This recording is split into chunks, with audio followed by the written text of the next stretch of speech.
നമ്മളിപ്പോൾ ശ്രദ്ധിച്ചാൽ മനസ്സിലാവും ലിപ്സ്റ്റിക്കിൻ്റെ യൂസേജ് കുട്ടികളിൽ ഭയങ്കരമായിട്ട് കൂടിയിട്ടുണ്ട്. അതായത് സ്കൂൾ ഗോയിങ് കുട്ടികൾ തൊട്ടിട്ട് ഡെയിലി ഉപയോഗിക്കണം. ഏതെങ്കിലും ഫംഗ്ഷൻസിന് നല്ല ഡെയിലി അവർ സ്കൂളിൽ പോകുമ്പോൾ തന്നെ അവർ ലിപ്സ്റ്റിക് ഉപയോഗിക്കുകയാണ്.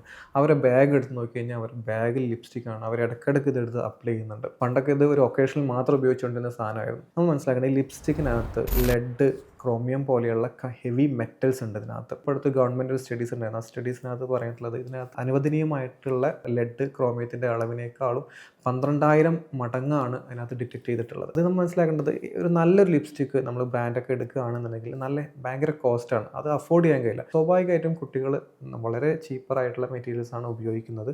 അത് തന്നെ ഒരു പ്രശ്നമാണ്. പിന്നെന്ന് പറഞ്ഞാൽ നമ്മൾ കണ്ടിന്യൂസ് ആയിട്ട് ലിപ്സ്റ്റിക്ക് ഉപയോഗിക്കുന്നത് നമ്മൾ നാച്ചുറലായിട്ട് ലിപ്സിനുള്ള കളർ അത് ഫെയ്ഡ് ആക്കാനുള്ള ഒരു ഹൈ ചാൻസസ് ഉണ്ട്. അതായത് പിഗ്മെൻറ്റേഷൻ വരും. അതുപോലെ തന്നെ ഈ ലിപ്സ്റ്റിക് ഇട്ടിട്ടാണ് കുട്ടികൾ ഭക്ഷണം കഴിക്കുന്നത്. അത് സ്വാഭാവികമായിട്ട് അവർ ഭക്ഷണം കഴിക്കുന്ന സമയത്ത് ഈ ലിപ്സ്റ്റിക്, ഈ ഹെവി മെറ്റൽ കണ്ടൻറ്റ് കൂടെ നമ്മളെ വയറിനകത്തേക്ക് പോവുകയാണ്. ഇതൊക്കെ വലിയ വലിയ അസുഖങ്ങൾ ഉണ്ടാക്കും. പ്രത്യേകിച്ച് കിഡ്നി ഫെയിലിയർ ഉണ്ടാക്കാനുള്ള വലിയൊരു കാരണമാണ് ഈ ഹെവി മെറ്റൽസ് എന്ന് പറയുന്നത്.